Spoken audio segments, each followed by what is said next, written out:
Halo teman, semoga kalian tetap sehat ya. Jangan lupa ambil cangkir dan seduh kopimu. Tanpa nunggu lama kayak LDRan kamu dengan dia, langsung kita ke alur ceritanya. Battle Through the Heaven. Melanjutkan dari cerita sebelumnya, sosok hitam juga perlahan muncul di panggung lelang, dan wajah saudara emas perak berubah sedikit ketika tawa itu yang agak kerap terdengar. Ekspresi mereka segera menjadi jelek ketika tatapan mereka bergeser ke sosok manusia pada ruang lelang. Xiaoyan, kamu telah membunuh kepala aliansi hitam Han Feng, namun kamu masih berani datang ke wilayah sudut hitam. Teriakan dingin yang saudara emas perak segera menyebabkan seluruh rumah lelang menjadi berisik. Meskipun reputasi Xiaoyan telah menyebar di seluruh wilayah sudut hitam, masih banyak orang yang belum terbiasa dengan penampilannya. Oleh karena itu mereka merasa tidak percaya ketika mereka melihat orang yang kuat ini yang dikabarkan dapat membunuh Han Feng. Dia sebenarnya semudah ini. Tatapan Xiaoyan menyapu ke arah ekspresi jelek dari saudara emas perak saat dia tertawa pelan. Ucapanmu benar-benar lucu. Ada banyak orang yang terbunuh di wilayah sudut hitam setiap hari. Jangan bilang padaku kalau orang harus dikeluarkan setelah membunuh seseorang. Itu sangat umum jika cedera dan kematian ketika dua orang bertarung, ucap Xiaoyan. Lidah yang licik. Kota Feng adalah markas besar aliansi hitam kami.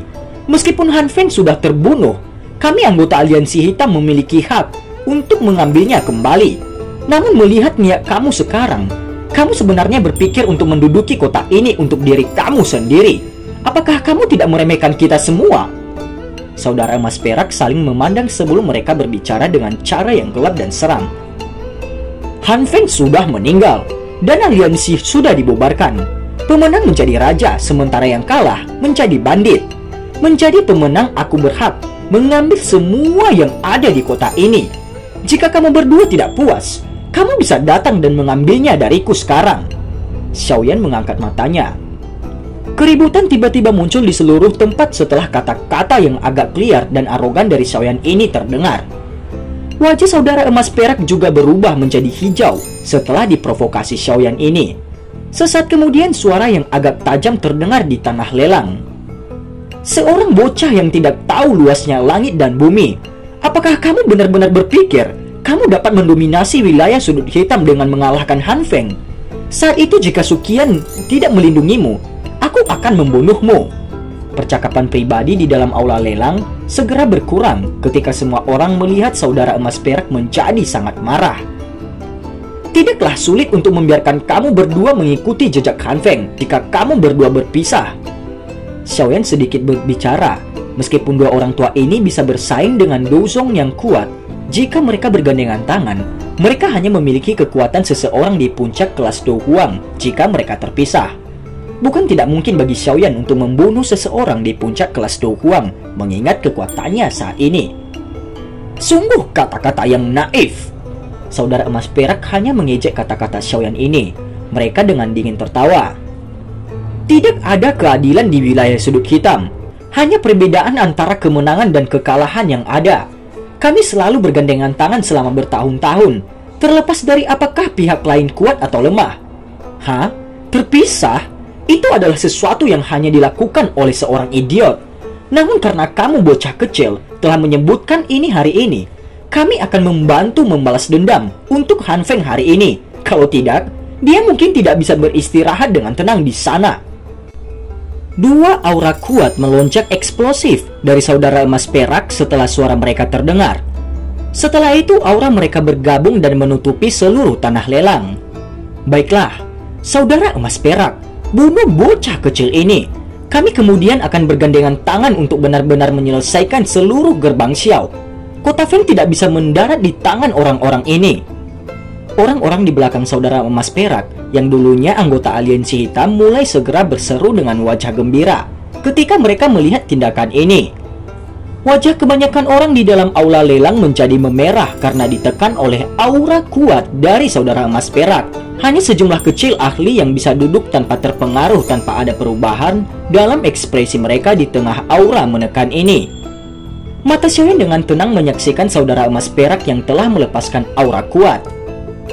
Kedua orang tua ini mungkin tidak beruntung kali ini.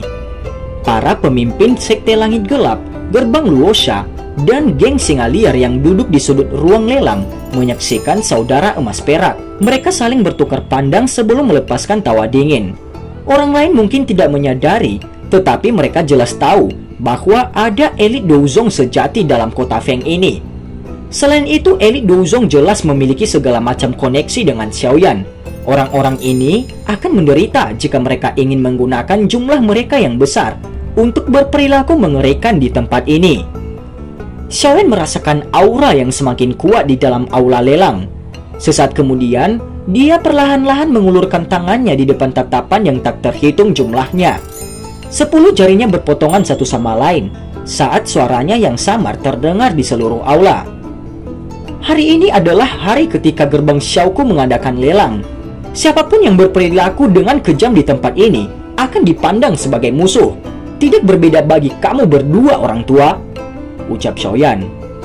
Hahaha, nada yang arogan. Hari ini Sukian dan banyak ahli dari Akademi Dalam tidak ada. Apakah kamu pikir kamu memiliki hak untuk berbicara kepada kami dengan cara ini? Saudara emas perak akhirnya tertawa dari kemarahan ekstrim setelah mendengar nada tanpa henti dari Xiaoyan. Xiaoyan melirik mereka berdua tapi tidak berbicara. Dia perlahan mengangkat tangannya dan dengan lembut melambaikannya. Sebuah suara lembut keluar dari mulutnya. Maaf merepotkanmu. Suara Xiaoyan baru saja terdengar ketika ruang di sampingnya menjadi terdistorsi. Segera sosok menyihir dan indah yang dipenuhi dengan daya tarik perlahan muncul di depan semua tatapan dengan cara seperti hantu. Wajah-wajah tersenyum dingin dari saudara emas perak perlahan-lahan menegang saat Medusa muncul. Mereka memiliki kesan yang sangat mendalam tentang wanita ini yang sangat cantik sehingga dia tampak seperti iblis jahat. Saat itu Han Feng ditendang sampai mati oleh wanita berdarah dingin ini. Selain itu, hal yang menyebabkan hati mereka tenggelam adalah wanita ini adalah elit sejati Douzong. Sialan, bukankah wanita ini mengejar Xiaoyan? Mengapa dia muncul di tempat ini untuk membantunya? Wajah hijau saudara emas perak mengungkapkan sedikit pucat. Aura kuat yang menutupi seluruh aula dengan cara sombong perlahan melemah di bawah tatapan samar Medusa. Meskipun saudara emas perak dikatakan dapat bertarung dengan seorang elit Douzong setelah bergabung tangan, mereka hanya bisa bersaing dengan beberapa orang Douzong di level awal. Jika mereka bertemu dengan seorang ahli seperti Sukian, mereka hanya akan dapat menunda pihak lain untuk jangka waktu tertentu sebelum mereka dengan cepat jatuh ke posisi yang kurang menguntungkan. Saudara emas perak ini mungkin tidak terlalu takut pada Sukian, tetapi mereka memiliki semacam ketakutan yang berasal dari dalam hati mereka ketika menghadapi keindahan seperti iblis yang menyihir ini. Xiaoyan setengah tersenyum ketika dia melihat wajah agak kaku milik saudara emas perak. Dia kemudian bertanya, "Kalian berdua, apakah menurut kamu gerbang Xiao kami memiliki kualifikasi untuk menduduki kota Feng?" ucap Xiaoyan. "Tuan emas, tuan perak, kota Feng adalah markas aliansi hitam kita. Itu tidak bisa mendarat di tangan orang-orang ini. Selama kalian berdua memberi perintah, pasukan kami di kota Feng akan bertindak. Aku jamin kami akan menyelesaikan semua kekuatan gerbang Xiao dalam waktu setengah hari." Seorang rekan di belakang saudara emas perak yang tidak mengenali Medusa segera berbicara ketika dia mendengar kata-kata Xiaoyan yang sangat provokatif. "Kamu bodoh tanpa mata." Han Feng meninggal di tangan kepalan Xiaoyan. Dia secara alami memiliki hak untuk mengambil alih kota ini. Sejak kapan terserah kamu untuk menggerutu dan mendistorsi semua hal? Aula lelang besar benar-benar sunyi. Semua orang mengungkapkan wajah tercengang saat mereka menyaksikan saudara emas perak yang tiba-tiba memarahi pria itu dengan cara yang benar. Mereka merasakan perasaan lucu di hati mereka. Kedua orang ini benar-benar tidak tahu malu. Xiaoyan tersenyum pucat saat dia melihat lelucon itu. Dia tahu setelah hari ini reputasi gerbang Xiao akan benar-benar bergema di seluruh wilayah sudut hitam. Karena kalian berdua tidak keberatan dengan gerbang Xiao kami yang bertanggung jawab atas kota Feng, bisakah kalian berdua silakan duduk di kursi kalian masing-masing? Lelang akan segera dimulai. Xiaoyan tersenyum dan berbicara. Wajah saudara emas perak berkedut sedikit setelah mendengar kata-kata Xiaoyan. Mereka telah membuang wajah mereka hari ini, namun tidak ada pilihan lain. Mereka menghela nafas di dalam hati mereka. Mereka berdua melihat Medusa dengan dingin seperti es di samping Xiaoyan dengan takut. Baru kemudian mereka tersenyum dan duduk di kursi mereka masing-masing. Semua orang, apa yang terjadi sebelumnya hanyalah lelucon. Tolong jangan salahkan kami. Acara utama untuk hari ini adalah pelelangan pil obat. Tatapan Xiaoyan bergeser menjauh dari saudara emas perak saat dia tersenyum pada orang yang tak terhitung jumlahnya di ruang lelang dan tertawa. Xiaoyan memalingkan kepalanya ke Xiaoli yang juga menghela nafas lega dan berbicara tersenyum. Aku akan menyerahkan hal-hal setelah ini kepada saudara kedua. Lelang kemungkinan akan dapat berjalan dengan lancar hari ini, ucap Xiaoyan. Xiaoli tersenyum dan mengangguk. Bahkan saudara emas perak dipermalukan meskipun kekuatan mereka. Siapa lagi yang punya keberanian untuk membuat masalah? Xiaoyan duduk di ruang belakang panggung. Terima kasih banyak untuk ini. Xiaoyan memegang cangkir teh saat dia tiba-tiba berbalik dan dengan lembut berbicara kepada Medusa yang berwajah dingin. Medusa masih mempertahankan wajah cantik dinginnya dalam menghadapi ucapan terima kasih Xiaoyan. Meskipun dia memiliki jenis emosi yang tidak biasa, ini pasti karena penggabungannya dengan roh Heaven Swallowing Python. Pengaruh semacam ini juga membuatnya sangat frustasi. Di satu sisi, dia benar-benar ingin menampar dan membunuh orang yang benar-benar berani mengaturnya. Di sisi lain, pengaruh jauh di dalam rohnya menciptakan keinginan tanpa sadar untuk berlama-lama di samping orang ini. Jangan terus memberi wajah dingin. Aku tahu alasan kamu menyetujui permintaanku sebagian karena pengaruh roh Heaven Swallowing Python. Oleh karena itu, aku tidak akan merasakan harapan yang menggembirakan dan berpikir kamu benar-benar memiliki perasaan khusus terhadapku. Medusa mengangkat alisnya dan tetap diam. Singkat cerita, pelelangan berlanjut hampir 1 hari penuh sebelum berakhir sempurna dan langit secara bertahap berubah menjadi gelap. Keuntungan dari lelang ini mungkin sesuatu yang Xiaoli dan Xiaoyan telah antisipasi, tetapi mereka masih merasa gembira ketika mereka mendengar bawahan mereka melaporkan keuntungan mereka. Kegembiraan di wajah Xiaoyan tidak sedikit tersembunyi ketika dia menerima bahan-bahan obat yang telah disimpan dalam kondisi baik dari tangan Xiaoli. Setelah Yao Lao terbangun, hari ia akan kembali ke Kekaisaran Jiama juga akan tidak jauh. Semua dendam akan berakhir pada saat itu. Setelah semuanya, Xiaoyan langsung pergi dan melanjutkan penyempurnaan pil untuk membangunkan Yao Lao. Hampir tidak ada jejak seseorang di pegunungan yang luas dan dalam. Tatapan Xiaoyan menyapu ke kiri dan ke kanan puncak gunung terjal ini. Ruang yang tenang itu sedemikian rupa sehingga orang dapat kesulitan mendengar kicauan burung. Sesaat kemudian dia mengangguk puas dan mengangkat kepalanya ke atas tebing dan berteriak keras. Cailin, aku akan merepotkanmu. Jangan biarkan siapapun untuk menggangguku. Seseorang bisa melihat sosok anggun yang berdiri di atas tebing gunung. Namun, dia tampak bertindak seolah-olah dia tidak mendengar teriakan Xiaoyan dan terlalu malas untuk bahkan memberikan balasan. Xiaoyan sudah lama terbiasa dengan sikap Medusa ini. Oleh karena itu, ia tidak menunjukkan ekspresi apapun. Xiaoyan menyilangkan kakinya dan duduk di batu besar yang halus. Ekspresi Xiaoyan secara bertahap berubah serius. Saat dia mengamati kuali obat berwarna merah tua, dia mengeluarkan semua bahan obat dan mulai melakukan penyempurnaan pil. Singkatnya, tubuhnya telah duduk di depan kuali obat tanpa bergerak selama lebih dari sebulan. Dia berulang kali menyalurkan Douqi untuk melengkapi api dalam kuali obat, sehingga ada jumlah yang cukup. Jika Xiaoyan belum maju ke kelas Douwang dan metode Qi mantra api tidak berevolusi ke level rendah kelas D, jenis pemborosan beban yang tinggi ini kemungkinan akan mengakibatkan dia jatuh dari batu besar ini sampai ke dasar tebing karena kelelahan Douqi terlepas dari seberapa kuat karakternya. Akhirnya aku menyelesaikannya. Xiaoyan beristirahat selama lebih dari 10 menit setelah menyelesaikan penggabungan cairan obat. Baru saat itulah dia sekali lagi memusatkan perhatiannya sebelum mengalihkan pandangannya ke arah cincin gelap hitam yang tampak kuno. Dia ragu sejenak sebelum perlahan melepasnya. Api hijau gelap dengan cepat menyerbu ke depan ketika cincin hitam gelap memasuki kuali obat. Namun kekuatan tak terlihat melonjak keluar secara otomatis dari cincin tepat ketika nyala api ini mendekati cincin itu. Setelah itu kekuatan ini mengisolasi cincin dari nyala api. Hah? pertahanan diri otomatis. Sepertinya cincin guru juga bukan objek biasa. Xiaoyan terkejut ketika dia berbicara karena reaksi dari cincin itu. Dia segera tersenyum dengan jentikan jarinya. Cairan kental berwarna hijau itu berguling-guling dan akhirnya membungkus cincin hitam gelap di sekitarnya. Di bawah kendali Xiaoyan, cairan berwarna-warni tidak menimbulkan banyak perlawanan terhadap api hijau gelap. Waktu perlahan mengalir, gugus cairan berwarna-warni yang semula seukuran telapak tangan berangsur-angsur menyusut. Jelas, efek obat pemulihan roh seseorang sudah benar-benar diuapkan ke dalam cincin di bawah penindasan suhu tinggi di sekitarnya. Cairan obat tumbuh semakin tipis.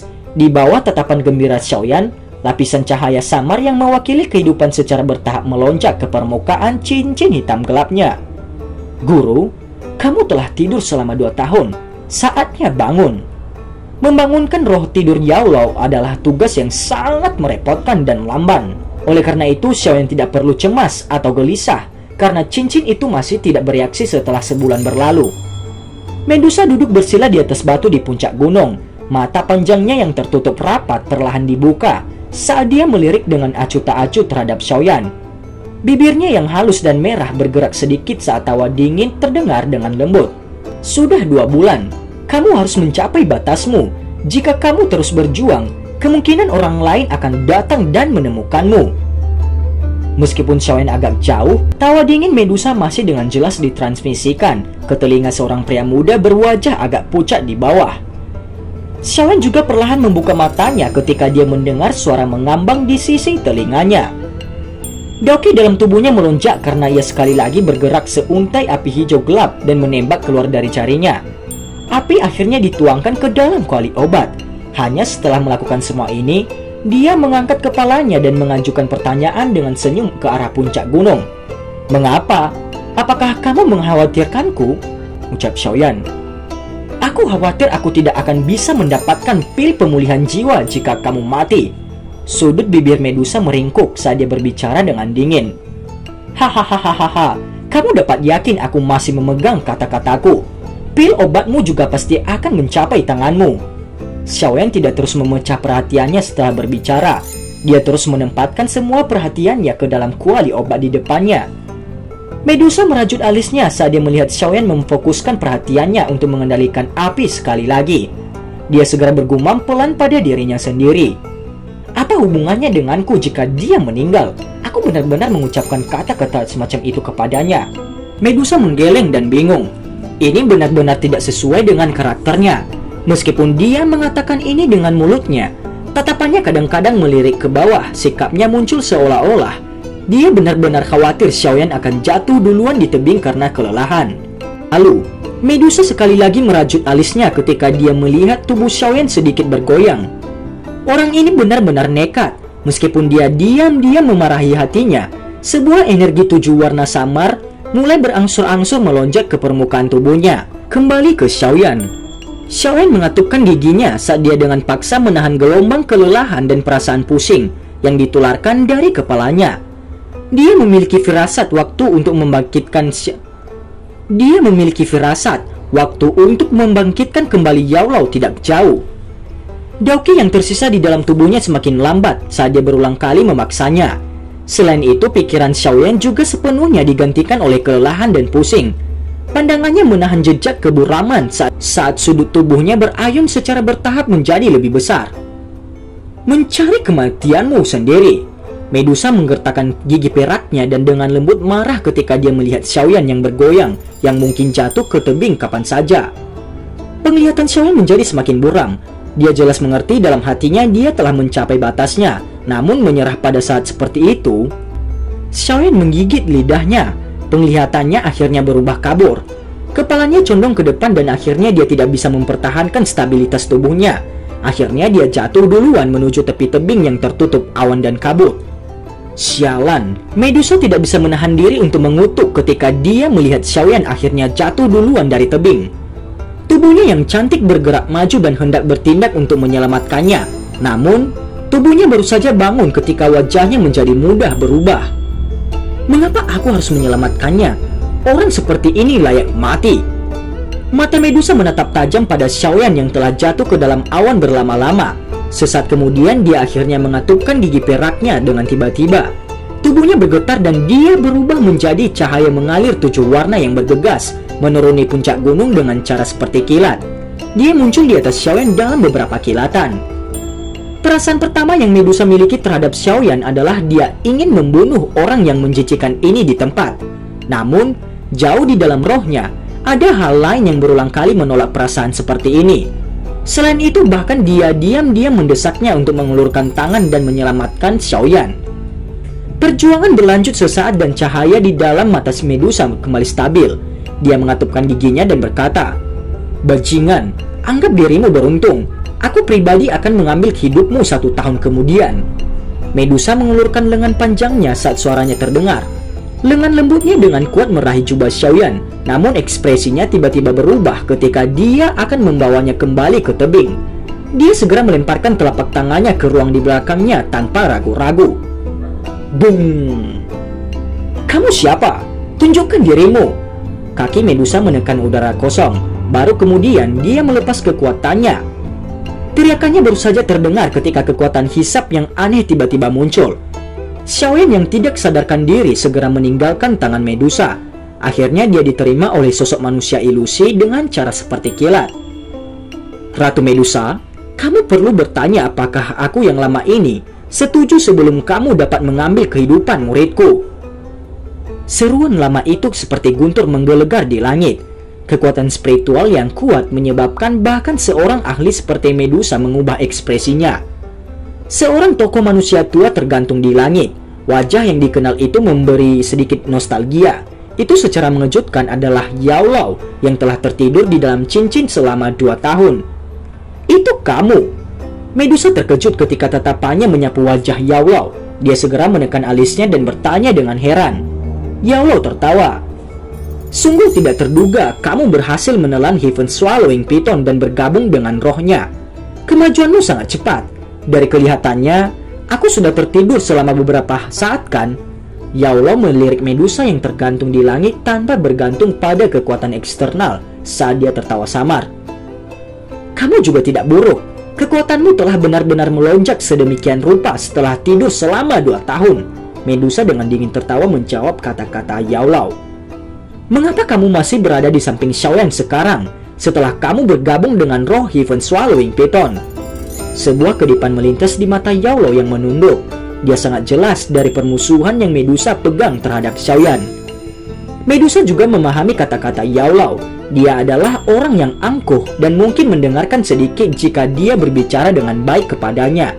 Namun, begitu nada seseorang tidak sesuai dengan keinginannya, dia akan memberikan wajah dingin ke pihak lain terlepas dari siapa dia. Oleh karena itu, dia juga mengangkat wajahnya yang menyihir dan dengan dingin menjawab ketika dia mendengar kata-kata Yao Lao ini. "Apa hubungannya denganmu kalau aku tinggal di sini? Orang tua, kamu juga memiliki tanggung jawab. Xiaoyan mempermalukanku dengan cara itu saat itu. Aku bahkan tidak menemukan masalah denganmu sekarang karena kami bertemu. Namun, kamu sebenarnya ingin mengatur aku?" Ucap Ratu Medusa. "Hahaha, gadis bertepi pisau cukur. Ketika aku yang lama berkeliaran dan mendominasi benua, kamu hanya minum susu di tempat yang tidak dikenal."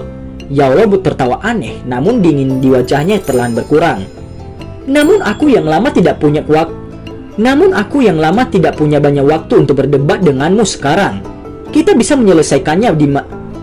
menyelesaikan masalah kita begitu aku membangunkan anak kecil ini." Tatapan Yao Lao menatap ke segala arah sebelum tatapannya tiba-tiba berhenti di sebuah kuali obat merah di atas batu besar di antara dinding tebing. Dia terkejut. Dia memberi isyarat dengan tangannya. Sebuah gaya isap muncul entah dari mana dan mengambil kuali obat itu yang tergantung di depan Xiaoyan. Kuali obat ini. Tangan Yao Lao dengan lembut mengusap berbagai ukiran binatang buas yang hidup dengan kepala terangkat pada kuali obat. Kejutan di wajahnya bahkan lebih kaya ketika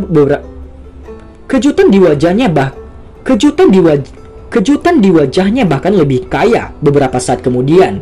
Dia tidak bisa menahan diri untuk berbicara dengan lembut. "Kuali obat ini, mengapa terlihat sangat mirip dengan kuali 10.000 binatang yang tercatat di peringkat surgawi kuali? Yao Lao jelas memiliki mata yang berkali-kali lebih tajam daripada Xiaoyan ketika sampai pada pengetahuan tentang kuali obat. Yao Lao memutar matanya dan melihat Medusa di sampingnya. Dia menghela nafas lega setelah melihat dia benar-benar tidak bereaksi terhadap kuali ini. Dia melihat cincin penyimpanan biru tua itu dari jari Xiaoyan dan hendak menyimpan kuali obat ketika dia sekali lagi mengeluarkan hembusan kaget. Sebenarnya ada jejak roh. Ini adalah cincin penyimpanan bermutu tinggi. Sepertinya kehidupan anak ini sudah cukup baik selama 2 tahun ini. Yao Lao tertegun sesaat kemudian. Dia akhirnya memuji cincin penyimpanan biru tua itu. Dia melambaikan tangannya dan kekuatan yang tak terlihat menyeret kuali sehingga tertahan di sampingnya. Tatapannya menyapu ke segala arah sebelum tubuhnya bergerak dan segera bergegas menuju puncak gunung. Medusa merajut alisnya ketika dia melihat Yao Lao membawa Xiaoyan pergi. Dia ragu sejenak sebelum menggerakkan tubuhnya dan dengan cepat mengikuti dari belakang. Tindakan Medusa untuk mengikuti mereka secara alami tidak luput dari pemberitahuan Yao Lao yang terakhir mengerutkan kening sedikit, tetapi tidak menghentikannya. Hari sudah malam. Orang tua di samping api unggun dengan wajah tua menyentuh dahi pemuda berjubah hitam itu. Kekuatan spiritual yang kuat melonjak keluar dan memasuki roh Xiaoyan. Keindahan menyihir dengan wajah dingin berdiri dengan cantik tidak jauh dari api unggun itu. Mata panjangnya membawa emosi yang tidak diketahui saat dia melihat dengan acuh tak acuh pada orang tua dan pemuda itu. Aku belum melihatnya selama 2 tahun. Sungguh tidak terduga kekuatan spiritual milik anak kecil ini telah menjadi sekuat ini. Ini benar-benar tangguh. Namun aku bertanya-tanya, apa tepatnya tingkat kekuatannya? Yao Lao berseru dan menggelengkan kepalanya. Dia menyaksikan tenggorokan Xiaoyan saat pria muda menelan pil obat. Mata yang terakhir masih tertutup rapat. Sementara Yao Lao sedang bergumam, Xiaoyan yang dalam keadaan tidak sadarkan diri tiba-tiba mengeluarkan batuk yang kuat. Sesaat kemudian matanya yang tertutup rapat perlahan dibuka. Xiaoyan mengangkat kepalanya sesaat setelah dia melihat wajah tua yang familiar itu. Dia melihat ke langit dan menghela nafas panjang. Setelah melepaskan nafas panjang, sepertinya semua kekhawatirannya dan tekanan yang dihadapi benar-benar dihapus saat dia menyandarkan tubuhnya yang lemah pada batang pohon di belakangnya. Dia tersenyum dan berkata kepada Yao Lao, "Guru, aku belum melihatmu selama 2 tahun ini. Apakah guru tidak apa-apa?" Tatapan Yao Lao menatap tajam pada wajah yang dingin keras muda yang telah mendapatkan kematangan tambahan dibandingkan dengan 2 tahun yang lalu. Tangan Yao Lao yang keriput hangat dengan lembut menepuk kepala Xiaoyan. Dia berbicara dengan senyum senang. "Anak kecil, kamu telah melakukannya dengan baik." Xiaoyan berjuang untuk duduk, tetapi gelombang keletihan yang dipancarkan dari tubuhnya menyebabkan dia tanpa daya menggelengkan kepalanya. Dia mengangkat matanya dan tiba-tiba melirik Medusa dalam jarak yang cukup dekat. Dia segera tersenyum dan berkata, "Terima kasih telah menyelamatkanku, Cailin." Medusa tidak menunjukkan reaksi apapun terhadap ucapan terima kasih Xiaoyan. Dia hanya bisa menjawab dengan suara lemah, "Aku tidak menyelamatkanmu. Dialah yang telah menyelamatkanmu. Selain itu, aku hanya berpikir untuk mendapatkan pil obat yang telah kamu janjikan untuk disempurnakan untukku." Xiaoyan dengan jelas memahami karakter keras Ratu Medusa dan terlalu malas untuk berdebat dengannya. Dia menoleh ke arah Yao Lao di samping dan bertanya sambil tersenyum, "Guru, kekuatanmu telah meningkat." "Ini tidak bisa dianggap peningkatan. Aku baru saja memulihkan sedikit kekuatanku saat itu. Sepertinya aku harus menyelesaikan masalah tubuhku terlebih dahulu jika ingin sembuh total." Yao Lao menggelengkan kepalanya dan langsung bertanya dengan agak cemas, "Anak kecil, bagaimana dengan api hati jatuh?" tanya Yao Lao. "Ini telah disempurnakan olehku." Xiaoyan tersenyum dan berbicara tanpa peduli, "Aku percaya kamu tidak akan mengecewakan siapapun." Sukacita yang sulit disembunyikan segera melonjak ke wajah Yao Lao ketika dia mendengar kata-kata ini. Tangannya menepuk bahu Xiaoyan. Xiaoyan tersenyum ketika dia melihat wajah gembira Yao Lao. Dia ragu sejenak sebelum tiba-tiba berbicara dengan suara lembut, "Selain itu, Guru, murid ini juga menghabisi orang yang mengkhianati gurunya." Suara lembut langsung mengejutkan Yao Lao. Orang tidak bisa mengatakan apakah ekspresinya adalah salah satu kesedihan atau kelegaan. Tangannya perlahan menepuk Xiaoyan. Suara rendah lama serius menyebabkan hati seseorang sakit terdengar oleh telinga Xiaoyan. Terima kasih banyak teman kecil. Dan cerita pun bersambung. Terima kasih telah mendengarkan Mimin sampai akhir ya, dan sampai jumpa.